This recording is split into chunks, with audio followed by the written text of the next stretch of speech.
मानव के बारे में बता रहे थे। अब देखो, जब हमारा आंख कोई वस्तु को देखता है तो प्रकाश में देख पाता है, अंधेरे में नहीं देख पाता है। अंधेरे में नहीं देख पाता है, जानते क्या है, परितारिका जो होता है वो सिकुड़ जाता है। क्या होता है? सिकुड़ने के कारण आप आंख को पलक को ऐसे खोल भी लीजिएगा ना, आंख के पलक को आप खोल भी लीजिएगा, फिर भी आपको काला काला काला काला दिखाई देगा। अंदर भी एक झपना लगा हुआ है जिसका नाम है परितारिका या परितारिका या।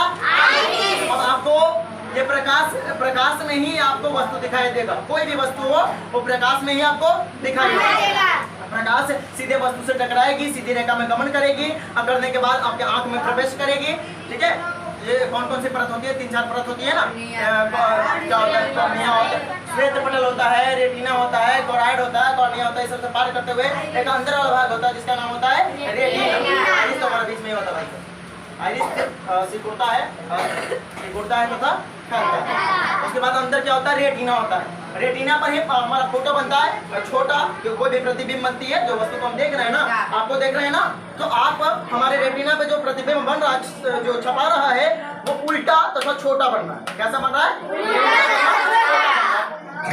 उस उल्टा तथा छोटा को बड़ा तथा सीधा करने का काम कौन कर रहा है?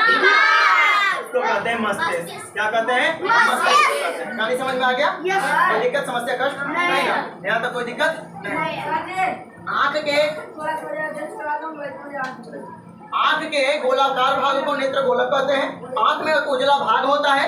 आंख में क्या होता है? उजला भाग। उसको श्वेत पटल कहते हैं या अस्केलेरोटिक कहते हैं। क्या कहते हैं? अस्केलेरोटिक। अस्केलेरोटिक का दूसरा नाम श्वेत पटल, श्वेत पटल का दूसरा नाम।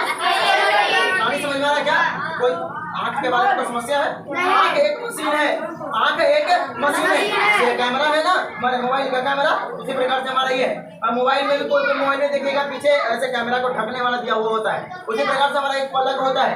ये पलक हमको ज्यादा कुछ लाभ के लिए नहीं दिए जाते हैं, बस बाहरी आघातों से बचाने के लिए दिए जाते हैं। जैसे धूल कण जो है उड़ करके हमारे आंखों में पड़ते हैं, उससे पहले यहाँ पे ये शटर जो होता है वो बंद हो जाता है। शटर नहीं बंद होता है। बोल रही है 1 महीना का शॉट बेहतर है, बोले कितना लगता है? बात कर लेते हैं, समझ में आ रहा है? अब हमारे आंख में, अब हम पढ़ते हैं, इसके बारे में समझ में आ गया होगा। अब हम लोग जब पढ़ते हैं आंख की बीमारी, क्या पढ़ते हैं? उगाहे होता है तथा उसका उपचार क्या है? शीशा देखे होंगे, मुंह देखे वाला शीशा रह जाता है। देखे वो आपको पता नहीं है, आप लोगों को ज्यादातर बच्चों को नहीं पता होगा कि कैसा कैसा शीशा होता है। शीशा होता है कई प्रकार के। एक में पतला मुंह दिखवाता है, एक में मोटा मुंह दिखाता है। एक कितना पतला रहेगा, सुखल साखल होकर मुंह बड़ा करके दिखाएगा। ठीक है, और देखिए जो बड़ा करके दिखा रहा है ना भाई साहब, वो हमारा अवतल लेंस है, अवतल दर्पण। क्या है? अवतल उत्तल। ठीक है, उत्तल जो होगा वो आपको जो चेहरा है या कोई भी वस्तु है वो छोटा तथा पतला करके दिखाएगा। जैसे वाहन का साइड मिरर देखे हो, वाहन का साइड मिरर नहीं समझते हो? मोटरसाइकिल देखे हो, उसके बाहर में चश्मा ऐनक लगा रहता है, उसको कहते हैं साइड मिरर। उसमें उत्तल दर्पण, उत्तल शीशा लगाया जाता है। जानते हैं काहे? पीछे से जो वाहन आती है, गाड़ी चला रहे हो, पीछे से वाहन आएगी तो पता चलेगा कि अगर अवतल लगा रहता तो एक को पूरा मोटा दिखा देता, और जो गाड़ियां हैं शीशे उन्हें दिखाई देता, ठोक के चला जाता, एक्सीडेंट हो जाता। इसलिए उत्तल लगाया जाता है कि जितने भी गाड़ियां पतला पतला करके सबको दिखाई देता। अवतल भी लगाया जाता है हेडलाइट में। वही गाड़ी के हेडलाइट आगे जो बल्ब बटन रहती है में, वो अवतल दर्पण होता है कि प्रकाश को क्या करता है? फैलाने का काम करती है अवतल दर्पण, है ना? वो फैलाने का काम करता है। तो अवतल शीशा आगे साइड फोकस जो होता है ना प्रकाश वाला, हेडलाइट क्या बोलते हैं? हेडलाइट में लगाया जाता है। इसका समझ में आया? अब देखो आंख में बीमारी होती है 3 प्रकार की। ठीक है, पहला होता है दूरदृष्टि दोष, ऐसे लिख क्या रहा है इसे बता देते हैं। पहला होता है दूरदृष्टि दोष। क्या होता है? दूरदृष्टि दोष। उसके बाद होता है निकट दृष्टि दोष, उसके बाद होता है जरा दृष्टि दोष। ठीक है, क्या होता है? दूरदृष्टि दोष, निकट दृष्टि दोष और जरा दृष्टि दोष। और जब आपको दूरदृष्टि दोष हो जाएगा, दूरदृष्टि दोष हो गया है मुझे, ऐसे सपोज मान लेते हैं, तो दूरदृष्टि दोष हो जाएगा ना, तो आपको उल्टा, अगर दूरदृष्टि दोष हुआ है तो वीडियो कोई भी वस्तु आपको दिखाई नहीं देगा। ठीक है, अगर आपको निकट दृष्टि दोष हुआ है, निकट माने भीरी, तो आपको दूर वाला नहीं दिखाई देगा। ठीक है। अगर दोनों दिखाई देना बंद हो गया तो आपको जरा दृष्टि दोष हो गई। आज जरा दृष्टि दोष हो गई, क्या हो गई है? जरा दृष्टि दोष। कोई दिक्कत? आज समझ में आ रहा है? नेत्र लेंस तथा रेटिना, नेत्र लेंस तथा रेटिना के बीच की दूरी जो होता है लंबा हो जाता है, बढ़ जाता है, ठीक है, तो निकट दृष्टि दोष होता है। कौन सा दोष होता है? और उन दोनों के बीच ये जो हमारा नेत्र लेंस है, नेत्र लेंस जो है वो मोटा हो जाता है। क्या हो जाता है? मोटा। तब हमको निकट दृष्टि दोष होता है। निकट दृष्टि दोष जो होता है मुख्यतः दो कारण से होता है। एक तो रेटिना और नेत्र लेंस की दूरी बढ़ जाती है, रेटिना और नेत्र लेंस की दूरी बढ़ जाती है, तथा दूसरा कारण है कि नेत्र लेंस मोटा हो जाता है, वास्तविक आकार से थोड़ा सा मोटा, तो वह क्या हो जाएगा? निकट दृष्टि दोष हो जाएगा। और दूर दृष्टि दोष इसी का उल्टा, जो मोटा हो रहा था वो पतला हो जाएगा, ठीक है, जो दूरी बढ़ रही थी वो, तो दूर दृष्टि दोष नहीं समझ में आया? एक बार और निकट दृष्टि दोष जो हुआ, रेटिना जो अंदर में है, नेत्र लेंस जो उसके बगल में है, उन दोनों के बीच की दूरी क्या हो जाती है? बढ़ जाती है। तथा तो ये तो पहला कारण हुआ, ये तो पहला कारण हुआ निकट दृष्टि दोष होने का। दूसरा कारण है कि इन दोनों के जो बीच की दूरी है ये तो बढ़ गई थी। दूसरा कारण है कि नेत्र लेंस वास्तविक आकार से थोड़ा मोटा हो जाता है, ठीक है। ऐसा हाथ है, इसमें हड्डा काट देता नहीं मोटा होता है, उसी प्रकार से कोई बीमारी के कारण क्या हो जाता है? वो मोटा हो जाता है। तो हमको निकट दृष्टि दोष होती है, उस दोष में हमको दूर वाला वस्तु नहीं दिखाई देगी। क्या करेगी? नहीं दिखाई देगी। दूसरा बात बताते हैं, दूरदृष्टि दोष कैसे होता है? दूरदृष्टि दोष कैसे होता है? दूरदृष्टि दोष में नेत्र लेंस तथा रेटिना के बीच की दूरी घट जाती है, उल्टा। जब घट जाती है तो जो मोटा हो रहा था वो तो दूरदृष्टि दोष होता है। अब देखो उपचार बताते हैं, इलाज चश्मा लगाया जाता है, ठीक है। एक होता है संस्पर्शकरण, स्पर्शकरण, संस्पर्शकरण, ऐसे कुछ संस्पर्शकरण करके लेंस है जो डायरेक्ट आंख में लगाया जाता है। किताब में नहीं तो उसको बता देते सर, हाँ, डायरेक्ट आंख में ऐसे इंजेक्ट कर दिया जाता है, ठीक है। संस्पर्शकरण कुछ ऐसे करके उसका नाम है। एक होता है फ्रेम वाला चश्मा, जो सभी बड़ों को देखे होंगे, बुजुर्गों को पढ़ने में देखे होंगे, वही चश्मा के बारे में बता रहे हैं। उसके बारे में बताएंगे जो डायरेक्ट आंख में इंजेक्ट किया जाता है। ठीक नहीं है, नोटिंग पढ़ा रहे हैं आप लोगों को। उपचार है कि जब निकट दृष्टि दोष हो जाए तो अवतल लेंस से बने चश्मे का प्रयोग।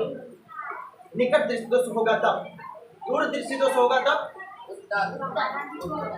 जानते हैं, ये तो बताए ना, दोनों नहीं दिखाई देगा तब जरा दृष्टि दोष हुआ। कौन सा दोष हुआ है? और दूर वाला दिखाई नहीं दे रहा तो निकट दृष्टि दोष हुआ। भीरी वाला दिखाई दे रहा है और दूर वाला नहीं दिखाई दे रहा है। दूर वाला दिखाई दे रहा है, भीरी वाला दिखाई नहीं दे रहा। समझ में आ रहा है? जब निकट होगा दूर वाला नहीं दिखाई देगा, जब दूर दृष्टि दोष तुम्हारे आंख को होगा तो निकट वाला दिखाई देगा। जब दोनों नहीं दिखाई दिया तो समझ रहे हो क्या? हाँ, कोई दिक्कत? अब देखो, निकट वाला अगर तुमको निकट दृष्टि दोष हुआ है, तुरंत नहीं दिखाई दे रहा है, तो तुम अवतल लेंस से बने चश्मे का प्रयोग करोगे। अवतल लेंस से बना हुआ शीशा तुमको डॉक्टर लगा देगा, ठीक है। वो तुमको दूर वाला दिखाई देना शुरू हो जाएगा। मोटा दिखाई देता है, मोटा कुछ नहीं दिखाई देता है। निकट दृष्टि दोष होता ना है तो दूर वाला कुछ नहीं, धुंधला दिखाई देता है, पहचान नहीं पाओगे कि कौन आ रहा है, क्या रखा हुआ है। दूर दृष्टि दोष होगा तो तुम भीरी वाला देखोगे, क्या फाड़ फाड़ के कोची है कि कोची है, तुम पहचान नहीं पाओगे। अब जब चश्मा लगा देगा ना, ऊपर वाला चश्मा लगा देगा तो सब पहचाना शुरू हो जाता है, ये हुआ था क्या। समझ रहे हो क्या? जब निकट दृष्टि दोष होगी तो हमको कैसे चश्मा लगाना चाहिए? अवतल लेंस से बना हुआ। दूर दृष्टि दोष होगा तो दूर दृष्टि दोष होगा तो, और जब दोनों खराब हो गया था बाइफोकल लेंस का प्रयोग करते हैं। क्या करते हैं? बोलो, बाइफोकल लेंस का मतलब जरा दृष्टि दोष हुआ। जरा दृष्टि दोष में क्या होता है कि ना ही भीरी वाला दिखाई देता है, ना ही समझ रहे हो क्या? तो उस कंडीशन में कौन सा चश्मे का यूज करते हैं? किस लेंस का प्रयोग करते हैं? आज हम आंख के बारे में इतना पढ़ा, हमने पढ़ा कि आंख क्या होता है, बाहरी प्रक्रिया होती है, स्फेरिकल होती है, ऐसे, ठीक है। उतने भी होते हैं अंदर में परितारिका, कॉर्निया, कोराइड, रेटिना और क्या हमने पढ़ा? आइरिस, परितारिका। एक बारे में बता देगा, जब आप प्रकाश में जाइएगा, आइरिस के बारे में थोड़ा सा बता रहे हैं, जब पूरा प्रकाश में जाइएगा आप लोग तो ये परितारिका अपने आप ढेर सारा फैल जाएगा, और आप अच्छे से साफ साफ वस्तु को देख पाएंगे। अंधेरा में जाइएगा, आप लोग कभी ऐसा आवाज किए हैं कि प्रकाश में डायरेक्ट अंधेरा में जाइएगा तो पलटते रह जाएगा लेकिन लौटेगा नहीं? आवाज किए ना, ऐसा होता है। काहे जानते हैं? परिचारिका एकदम सिकुड़ जाता है और उसको फैलने में थोड़ा सा समय लग जाता है। अतः समय लिएगा ना, उसके बाद फिर अपने आप सही लगने लगता है। तो नहीं लगता अच्छा मैं ले ना है ठीक लगे थे नहीं।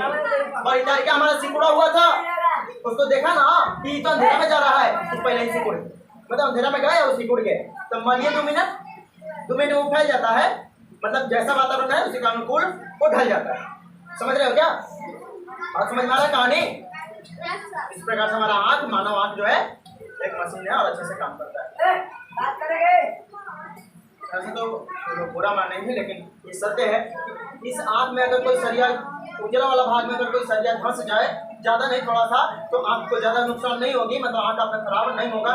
लेकिन ब्लैक वाला में अगर सरिया मतलब छड़ वाला कुछ नुकीला पदार्थ ब्लैक वाला में घुस जाए तो आपका आँख पूरी तरीके से नष्ट हो जाए। क्योंकि हमारा रेटिना ही भाई साहब जो फोटो बना रहा था वही हमारा आँख को थोड़ा अच्छे से, ठीक है। आज तो टाइम नहीं बच पाया, 3-5 हो गया, 4-5 कल बात करें।